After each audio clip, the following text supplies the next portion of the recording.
Welcome everyone to Spirit Coffee Talk. I'm Ginette, and with me is Lisa and Elyse, and we are some of the mediums and channelers at Avalon Spirit. And every week we get together and talk about spirit stuff. And so this week we're talking about the dark night of the soul.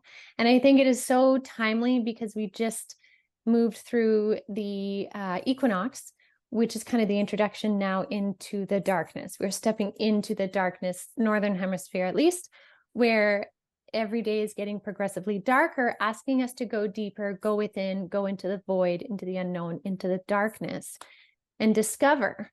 Now, when we're talking about dark night of the soul, though, this is an even deeper darkness, and it seems to be a pivotal part of anyone's spiritual path, one that is not fun, deeply revealing, but with the purpose to help you get to know your core self, your truth, without shrouds, without masks, without any kind of cover-ups. It really reveals the layers of yourself. So that's what we're going to be talking about today, because I would imagine at least since 2020, many of you have gone through a sort of dark night of the soul, or maybe several, maybe big, maybe small.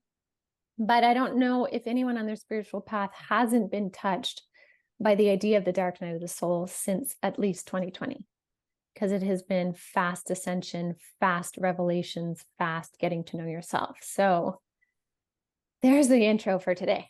That was a mouthful. Yeah. Yes. So I have a little blurb I can read, but do any of you have anything you want to add in there real quick about the dark night that I missed? No, let's hear your write-up. Oh, yeah. I think we'll bounce off of that. Okay. So I have this, this is an oracle deck. It's called the Lightworker Oracle.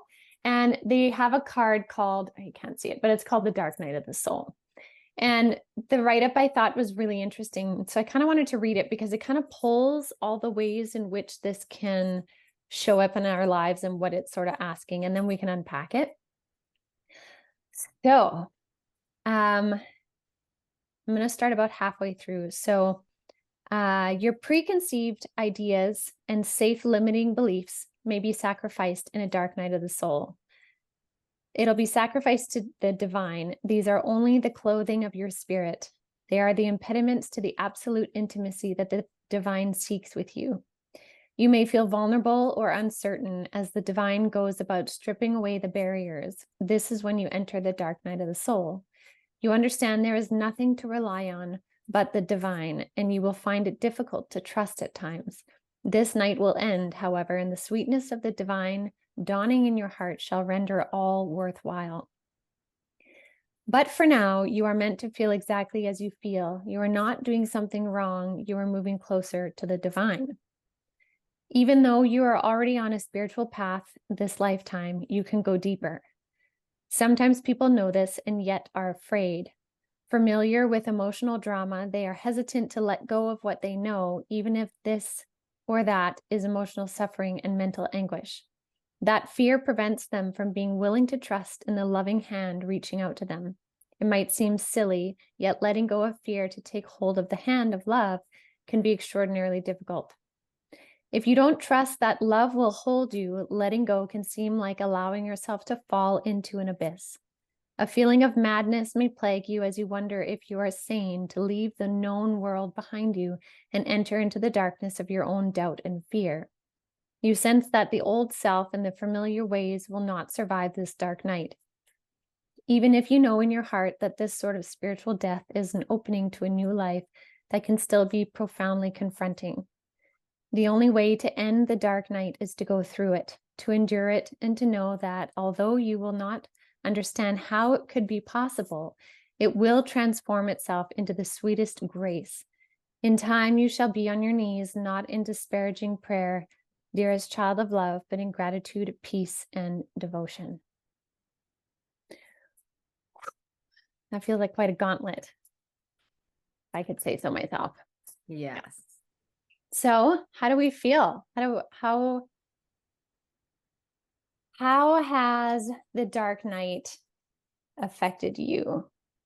Or what wisdoms have you gained through dark nights? It hasn't. No, I'm just kidding. It's It's no fine. biggie.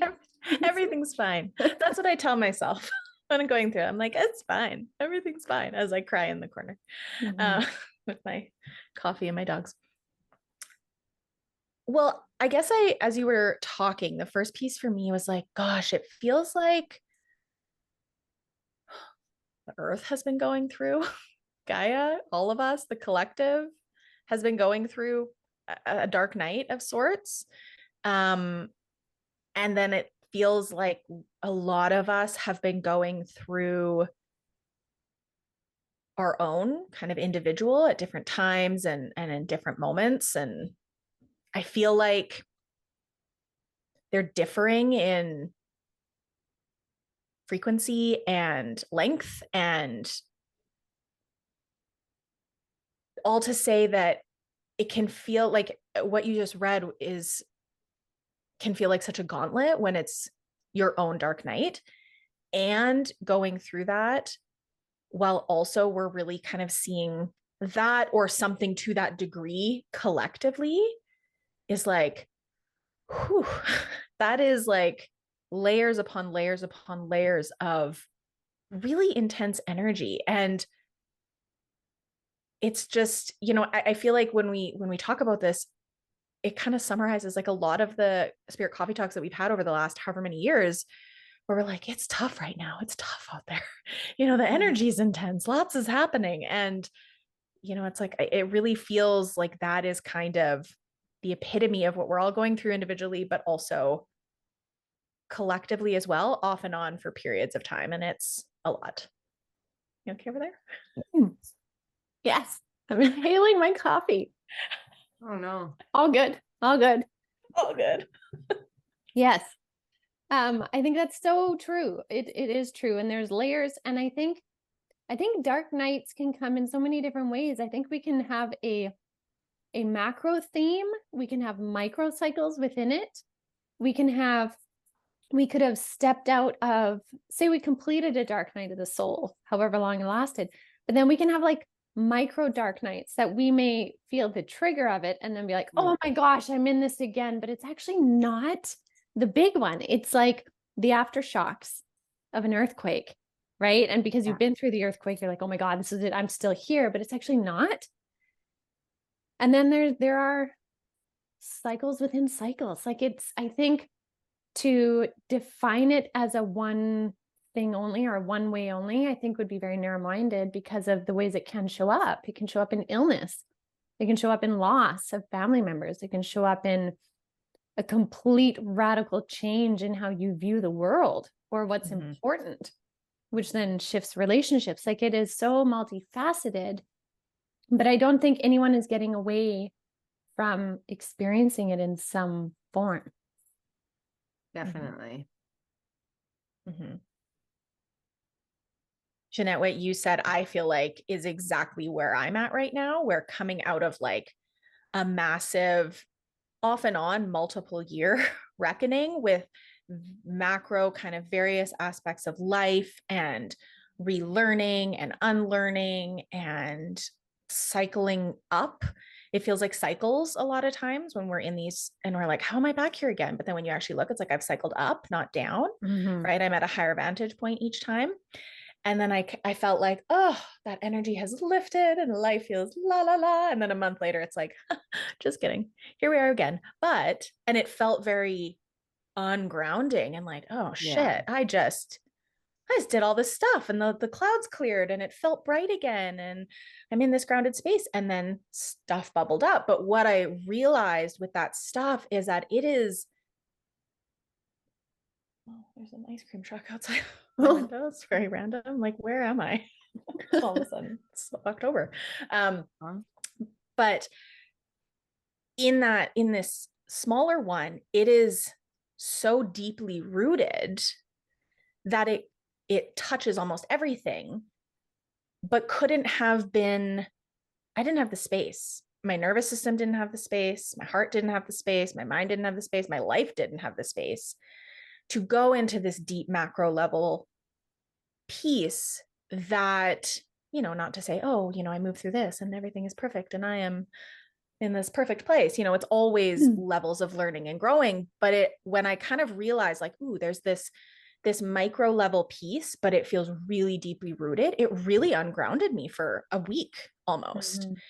And I felt very wobbly until I realized, like, you know what? It's actually, I now have, after going through that macro level, I have the skills, I have the tools, I have the support systems, I have the things I need to move through it and get to those deep rooted things that just don't feel like they've moved. And so it doesn't feel as daunting, even though it feels really big. Yeah. That makes sense. That's a really good way of putting it. How about you, Lisa?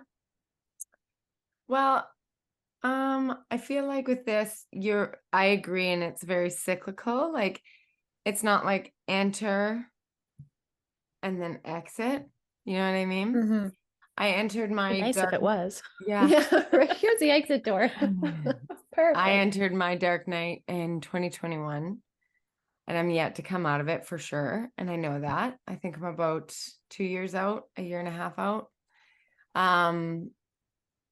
But consciously knowing that I'm there is something too. Like, I mean, it gives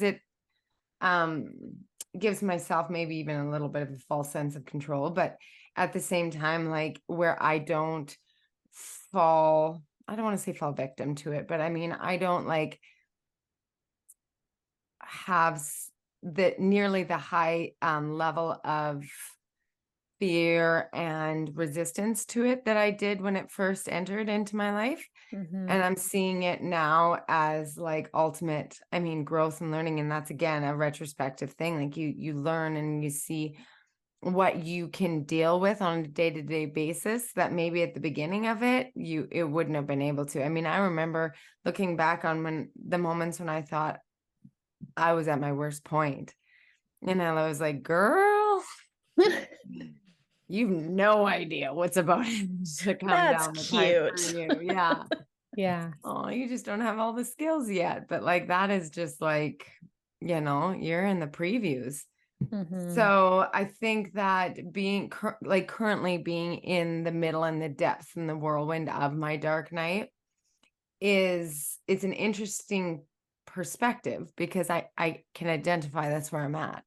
You do have so much consciousness in it. I have to give you, like, I completely agree. Like, you're so conscious. And I think that is such an important part for people to recognize, that instead of fighting that it is a dark night, it's like, I don't know if embracing is the right word, but like standing face to face with the fact. Right. And you know what? The things that I've learned, and like, you might think that it's like the big, huge life lessons that you learn, but the things that are sticking out to me that the most is not to judge myself, because there's so much that, like, to go on a day-to-day basis is literally the very best. We talked about this last week too, is like, sometimes it's once a day, and sometimes it's increments throughout the day that you have to get yourself through it. Right.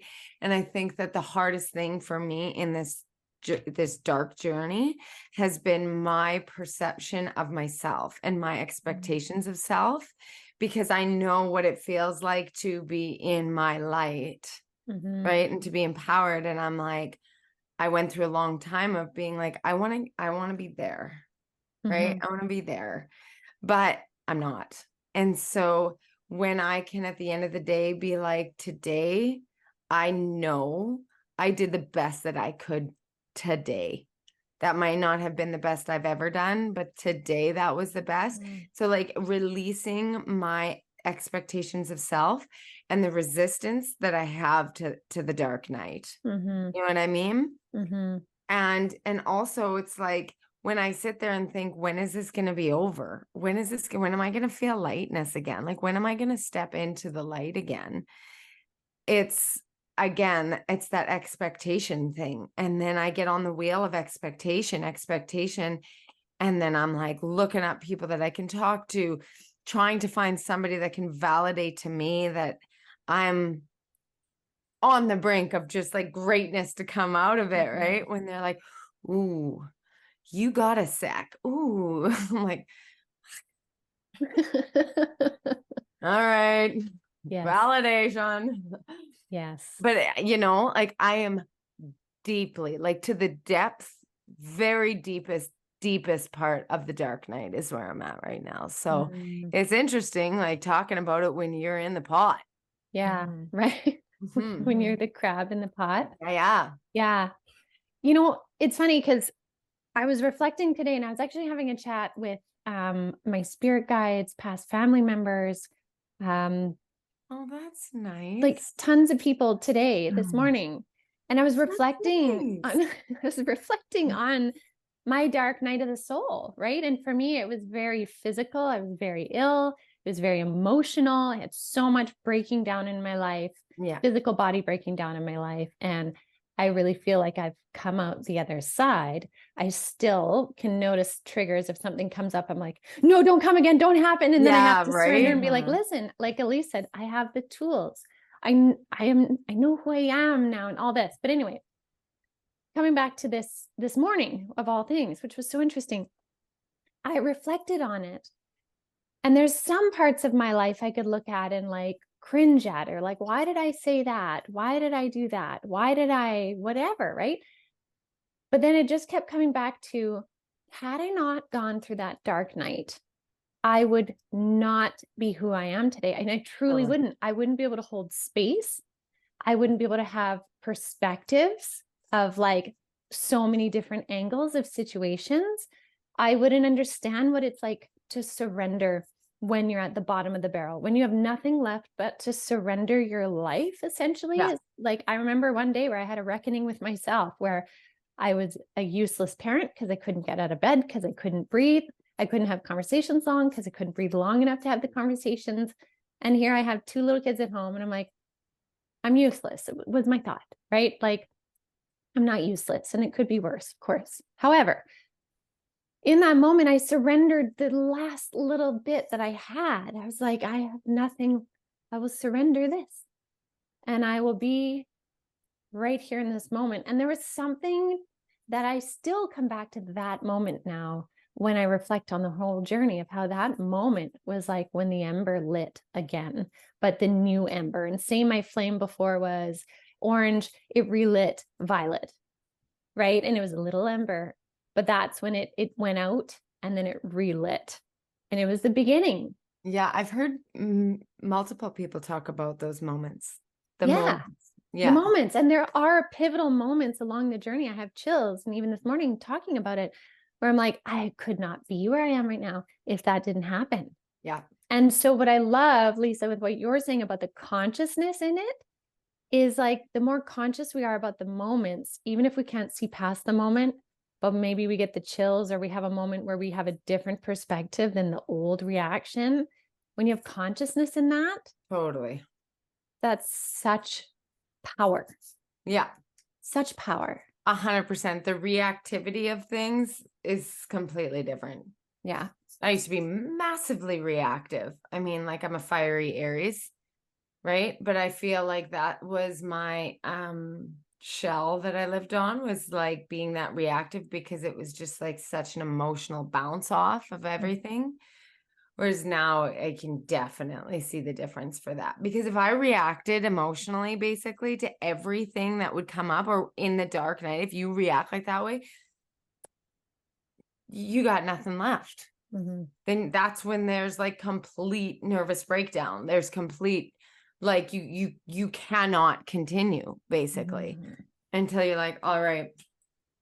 It's like that moment in Forrest Gump when Lieutenant Dan's up on their like ton. There's like they're on the boat and he's like, "It's all you got." Right? And then their boat survives and Bubba Gump comes up and they become like multimillionaires. It's like, that's kind of how I feel. I feel like I'm holding on to the top of the boat Lieutenant right now. Dan. That all you got? Oh, that's so true. I'm just gonna only send you Forrest Gump now. Honestly, number one, I love that movie. Oh, it's so good. It's so good. Yeah. Yeah. So I mean, with dark night can come up a lot of self-judgment. There's a lot of resistance that comes up. Relationships can get affected. Emotional stuff, like we can really internalize and move into, like that depression, anxiety, lots of health stuff comes up, right? Because we're just like going like this and it just festers. And Mhm. so like consciousness, like we said, is one of the number one things that can really get you through it, is recognizing it and calling it what it is. This Mhm. is what it is. Like this is Yeah. this time, and it isn't my best, but Mhm. it always, again, like I don't know how many times I can say this, but retrospectively, even like through my darkness journey, I can retrospectively look back and be like, I get that. I'm still in here. Like we're Yeah. all still hanging out, but I get But I that get part. that. I Yeah. get that part. Okay. All right. Okay. Yeah. You know? Totally. Well, and I feel like, yeah, I love what you said first off about how we have to have grace with ourselves and like honoring that our daily best might not have been our past best, but it's our best in that moment. And the only thing that is real is this moment. So, if we shit all over ourselves for not being able to get out of bed one day and be the parent that we used to be or whatever, like that doesn't exist anymore. What Yeah. exists is this moment that we're in.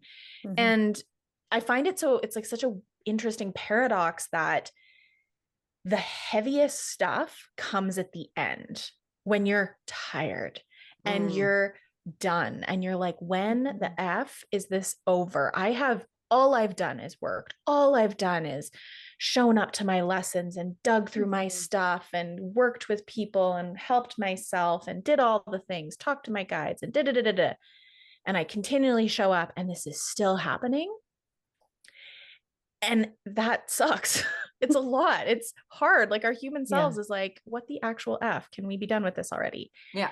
And it speaks to your resilience because you have gotten to the point where you are at the depths, and you're only at the depths because you've done so much and you have those tools or the resources or the supports or the knowledge or the whatever it is, the space to cipher through it, but also get to that point of surrender, of kind of laying it all down and being like, okay, here we go. It's this one, kind of final push. And I don't want to say it, final in the sense of we stop growing, because Ginette, you said it perfectly. Like things are still going to pop up and we're like, oh shit.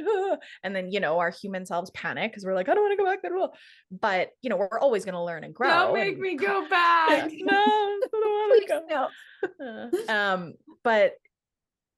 But it's that always cycling up and being able to see that like, oh, this thing is coming up again, but I have a totally different perspective of it now. Or I can see this vantage point that I'm on now that is vastly different from what I was at before.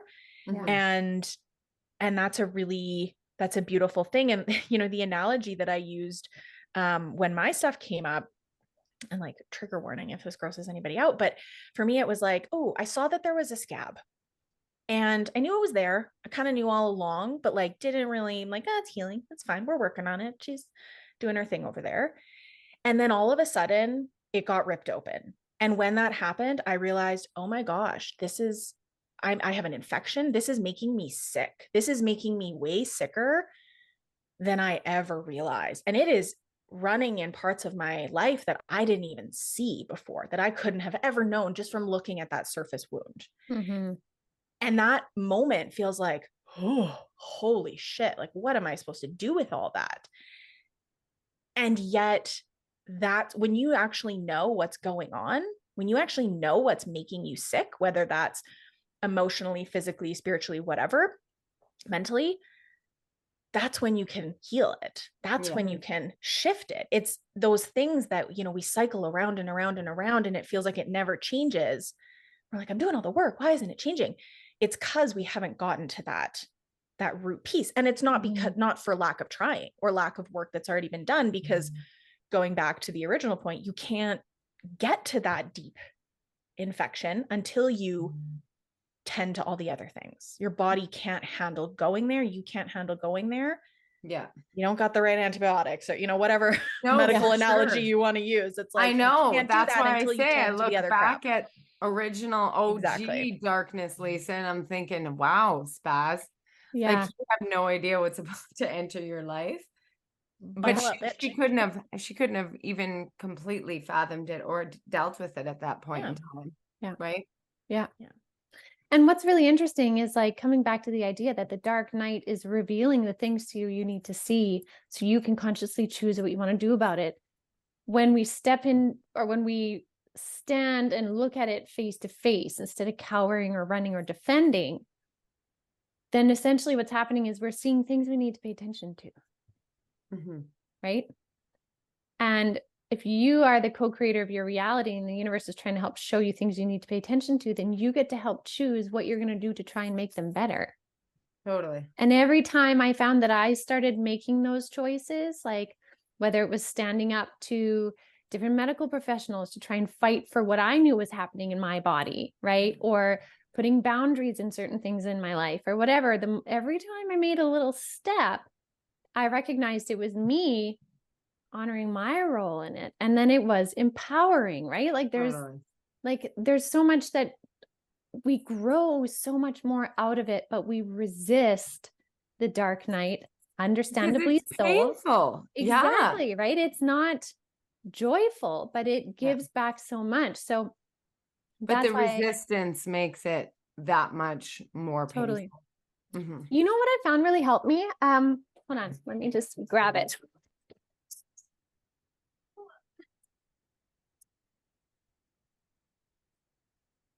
Okay. This book. So this Brene Brown book, Atlas of the Heart, I talked about this book in Cosmic Consciousness a couple of weeks ago. She breaks down emotions and describes them. And that may seem like, well, boring. I know what humiliation is. I know what joy is.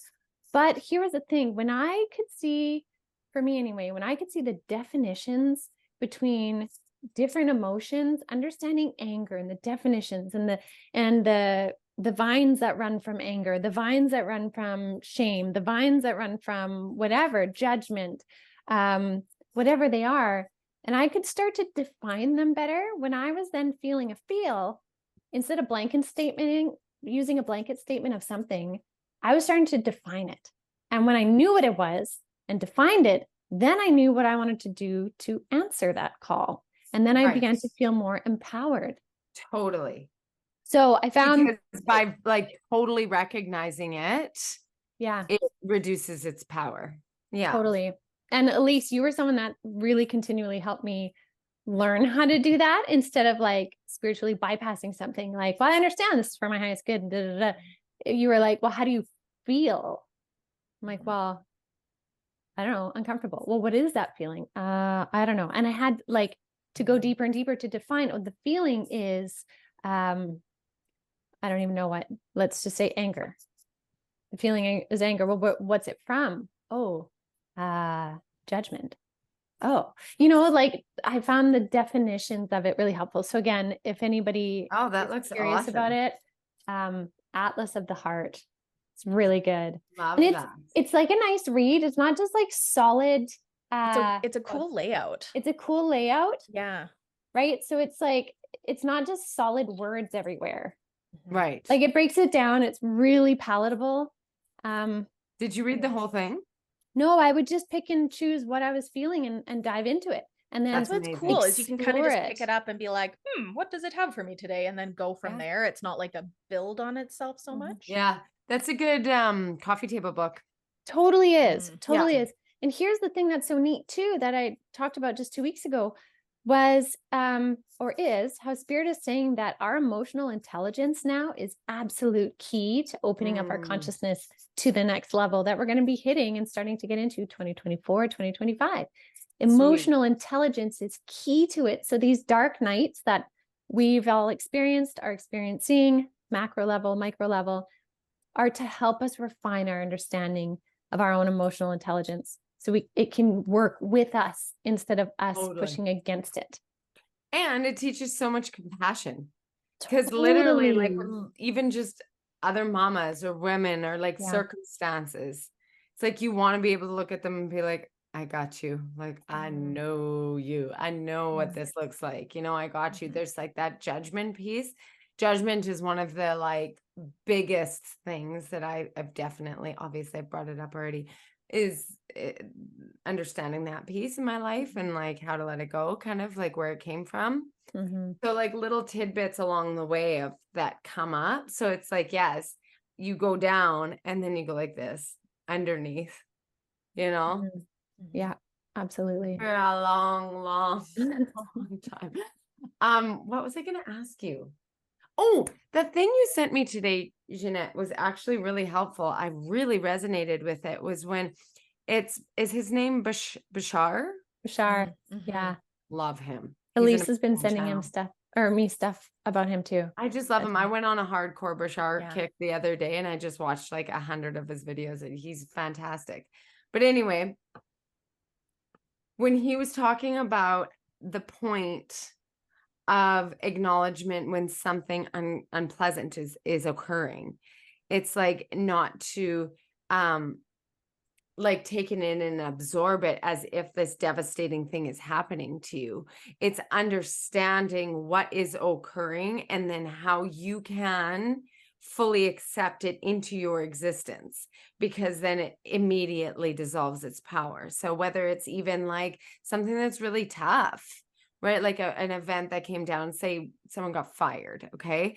And it's like the more that you can truly understand, like the kind of the old saying of like, it's not happening to you, it's happening for you, but actually like understanding and believing it, not just saying it, right? So when you can consciously embody and believe and understand something like that aha moment, why, how it's happened, and you've acknowledged, you totally take full accountability for the occurrence of this event and how it can just be a part of your existence without the resistance or judgment on it, how it dissipates its power so much and it just becomes something.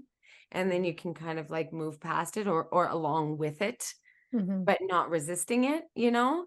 And it's that difference of saying, oh, everything happens for a reason, you know, and then you want to turn around and then you want to punch them, because it's like the words are so much different than the meaning behind something. Actually believing something to be true and understanding, oh, okay. Again, so much times we see this in retrospect. But retrospect, eventually you can start to acknowledge in those little triggers and be like, oh yeah, I'm seeing this again. I could react with huge devastation. Why is this happening to me? Kind of go into victim mode a bit, which fine. If you want to hang out there for a bit, fine. But the sooner that you can get to a place of total acknowledgement of like the occurrence of this situation is happening and is fully involved in your existence, and not to resist it, but just use it as another prop in the play or understanding or whatever to use it and roll with it. It's like that is one of the biggest pieces in releasing so much of the built up tension while you're hanging out on the set of the Dark Night of the Soul. It's like, Yes. Totally. Yeah. Gosh, knowledge is power. Knowledge really is Totally. power. So because you're really the author of your own book. You write it, you write the script. So if you're in it and you know you're in the Dark Night, I can tell you, and you know, like I know I'm in it, right? Then it's kind of like, sure, is that all you got? Like, bring it on. Let's see. What can you throw me that I can't deal with at this point? Bring it on. Try. and then they throw it and you're like, no, I don't want it. Just kidding. JK. Harsh. Okay, well, maybe a little more ease and grace, okay? Yeah. Fair.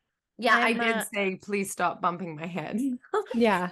When I'm doing upgrades and I'm doing learning, can you please, like, no more of the concussions, no more bumping your head, no more knocking myself out, no more like skyrocketing fevers and delusional outbursts where I have no idea where I am. Like, can that just be a little less? So sometimes you just literally have to ask. Yeah. And let them true, know, actually. hey, spirit guides, this is a little bit much for my physical body. Can we just like back up a bit and a little more ease and grace? You can do that because they do often not realize how intense the human experience is getting for you. Yeah. I'm curious, both of your thoughts on this or experience with it, maybe. I know for me, I was like comes from trauma, this chronic, like, okay, so I see a problem and here are all the things I'm going to do to fix the problem. These are my issues, and I'm going to read this book, and then I'm going to talk to this therapist, and then I'm going to see this somatic person, and then I'm going to have a reading, and then I'm going to get Reiki, Yeah. and blah, blah, blah, blah, blah. And really having to learn, like, hold your friggin' horses, slow the boat down. Because for me, I would get so like hyper focused on the fixing, the healing, the making something happen to try and get get through the dark night quicker, that I often found that made it worse. Right. So it was like, Lisa, you were talking about response. Well, exactly. And you were talking about like staying in the victim can like kind of, delay things a little bit. And sometimes we have to hang out there. And I think on the opposite side of that, getting too control-y and too tight gripping on the fixing, the healing is a trauma response. And it means you're acting from a place of trauma. So you're acting from a place of stress or fear or whatever it is. It's probably going to perpetuate, right? And then that's when you start to lead yourself down roads that actually don't feel like they work. And then you're like, I'm doing all the things, it's not working. And it's like, because there's such a control around the healing itself. And then that's where we kind of cycle back into that surrender piece. So it's like that beautiful sweet spot of like surrender, comfort, holding yourself, and then seeing where that leads you towards action, and then taking that action, and then being gentle with yourself and being like, you know what, I kind of sucked at the action today because I'm effing exhausted. So then, okay, have grace for yourself. And then maybe you go back to surrender. And it's that softer middle ground versus the extremes. Because I would live in the extremes, and I found it made it that much harder and last that much longer in that cycle. Yeah, definitely. It's kind of like what we were saying last week too, when like all that crazy energy from the full moon, when you feel that rise of anxiety and then you easily place it into something, it's like kind of like that same kind of trauma response where it's like, it's this and this and this and this. Okay. And I'm going to do this because this is what I do when this happens. And blah, blah, blah, blah, blah. Instead of like sitting back and being like, oh, I hit fight or flight yesterday. Like I was like in survival mode, which triggered my like survival mode. All of my trauma responses are coming to the surface. I need to hit equilibrium again. You know, I've hyperpolarized. I have to come back up and try to eat equilibrium again. So I'm just going to take a sec because it can be panic mode. Okay, I need to tap. I need meditation. I need hypnotherapy. And I need to do the, 75-step morning routine. Yes. Yeah. Sometimes it's just like take a sec. Yeah. Ask yourself what you need at this moment. See, mine was opposite. Mine was, I'll do everything myself. I don't need anyone's help. And so I wouldn't reach out. I wouldn't ask. So me learning to ask for help, even in just like, I don't know what emotions I'm feeling. Can I just vent? Can you do an Elyse journal? Can I do a Elyse journal? Can I just like share? And then maybe can you give me some point? Like I would not do that before. Before I was like, all right, then I will deal with it all myself. I will fix this. I'll do like, which is also a trauma response. Totally is, right? Like I don't need to burden anyone with this and I'll do it all, which led to also my full body burnout, like burn way out because, hey, I will do it all. Like, and what I used to think was I'm being strong. I can get through anything. I can bypass anything because sure, I understand it. All this is also what broke me. Totally. Right. And I had to be very comfortable and get very familiar and okay with when I feel vulnerable, right? Whereas like, it's become more commonplace now to be able to feel like, wow, I'm feeling really vulnerable and triggered. So it's going to sit for a sec, which 10 years ago, I would have never done that ever. Right. So I find the dark night experience can really reveal really beautiful things about us. Definitely the most uncomfortable stuff, because that's when they surface. Because you reach down to your absolute core. You know, you break down every layer that was ever placed there to your most vulnerable state of nakedness in order to reveal what needs to be revealed over and over and over. And so it's like the hardest thing, without a doubt, in the entire world to go through, yet the thing that makes us grow the most. Yeah, totally. By far. And we are all given that invitation with the outcome of that growth and evolution. Totally. And you know, it's that saying, it's always the darkest before the dawn. 100%. I remember otherwise you're just hanging out surface. Yeah. Oh, totally. You know, and that might be really appealing when you've hung out way down there for a while, right? But you can't just hang out on the surface. That's not why we're here. If you're watching this right now, that's not why you're here. You didn't come here to hang out on the surface. Yeah, totally. But no, I would love to hear about people's experiences with this, and, you know, the things that you learned along the way on how to deal, and tools that you've learned, or, you know, people that you've reached out to, or, you know, like just all the human experiences of the dark night of the soul, and how that has ultimately helped you in your journey of humanhood. So totally. Yeah. Let's talk about it. Let's start talking about it, acknowledging it more and more. Yeah. Elyse, you were mentioning Lee Harris. Yeah, I remember I listened to a podcast from him. It was a couple years ago now, and he had referenced this idea of the way in which right before a massive shift, whether it's collectively, whether it's within our own experience, there tends to be this almost dark night experience and energy and heaviness that can come. And that is when most people are like, I'm done. I can't, I give up. I'm going back to surface, or I'm, you know, and sometimes, like you were saying, Lisa, you have to do that. If you need to like get yourself in the life raft and recharge a little bit, then please do. Right. Like that's important too. And going back into that place when you're ready, that is when that it's mucky and it's heavy and it's like, that is when right around the corner there is a shift coming, and that's usually when we're ready to throw in the towel. And again, it's such a paradoxical experience, all of it is, I think. But I remember him sharing that in a podcast years ago, and that always stuck with me when things felt full of shit. It's like, okay, it's shit right now, but on the other side of that shit is much brighter days. Yes. And then the little pieces to get you through, like watching Barbie. Yeah. Best movie ever. True. So true. All right. Well, I think that was just like such a neat descent into the realm of the dark night, but with so much power. So if any of you are experiencing this right now, or have or know people that are, just your awareness of it and then your consciousness in it will help you so much as you move through either yourself or supporting someone.